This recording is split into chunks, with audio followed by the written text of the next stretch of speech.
ಜಗದೀಶ್ ಶೆಟ್ಟರ್ ಅವರು ಮತ್ತೆ ಬಿಜೆಪಿಗೆ ಹೋಗ್ತಾರೆ ಅನ್ನೋ ಒಂದು ಮಾತುಗಳು ಹೆಚ್ಚು ಕೇಳಿ ಬರ್ತಾರೆ. ಆ ತರದ ವಾತಾವರಣ ಇದೆಯಾ ಸರ್? ಅವರೇ ಹೇಳಿದ್ದಾರೆ ನಾನು ಹೋಗಲ್ಲ ಮತ್ತೆ ಭಾರತೀಯ ಜನತಾ ಪಕ್ಷಕ್ಕೆ ಅಂತ. ನಾನು ಯಾಕೆ ಹೇಳಿ? ಅವರೇ ಉತ್ತರ ಕೊಟ್ಟಿದಾರಲ್ರಿ, ನೋಡಿದೀರಾ? ಪದೇ ಪದೇ ಅದೇ ಮಾತುಗಳು ಬರ್ತಿದೆ. ಪದೇ ಪದೇ ಬೇಕು ಅಂತ ಬಿಜೆಪಿ ಅವರು ಪ್ರಚಾರ ಮಾಡ್ತಾ ಇದ್ದಾರೆ.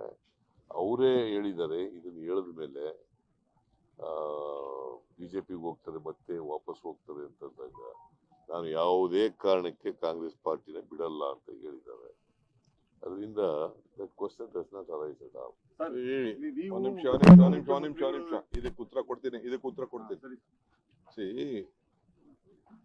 ಜಗದೀಶ್ ಶೆಟ್ಟರ್ ಅವರು ಕಾಂಗ್ರೆಸ್ ಪಕ್ಷಕ್ಕೆ ಸೇರಿದ್ರು. ಈಗ ವಾಪಸ್ ಅವ್ರನ್ನ ಕರೆ ತರಬೇಕು ಅಂತೇಳಿ ಅವರ ಪಕ್ಷದ ಅನೇಕ ನಾಯಕರುಗಳು ಅವ್ರನ್ನ ಭೇಟಿ ಮಾಡ್ತಾ ಇದ್ದಾರೆ, ರಿಕ್ವೆಸ್ಟ್ ಮಾಡ್ತಾ ಇದ್ದಾರೆ. ಎಲ್ಲಾ ಲೀಡರ್ಗಳು ಕೂಡ ಹಿಂಬಾಲ ಹೇಳ್ತಾ ಇದ್ದಾರೆ. ಅಂದ್ರೆ ಅವ್ರ ಪಕ್ಷ ಇಷ್ಟು ದುರ್ಬಲ ಆಗಿದೆ ಅನ್ನೋದಕ್ಕೆ ಇದಕ್ಕಿಂತ ಇನ್ನೇನು ಸಾಕ್ಷಿ ಬೇಕು?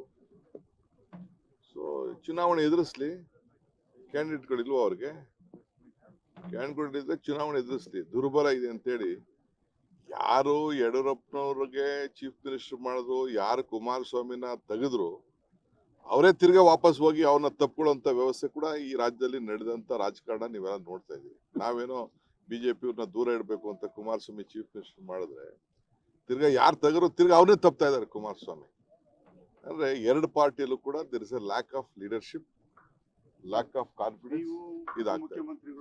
ನೀವು ಇನ್ನು ನಮ್ಮ ಚಾನೆಲ್ ಸಬ್ಸ್ಕ್ರೈಬ್ ಮಾಡಿಲ್ಲ ಅಂದ್ರೆ ಈಗಲೇ ಸಬ್ಸ್ಕ್ರೈಬ್ ಮಾಡಿ, ಶೇರ್ ಮಾಡಿ,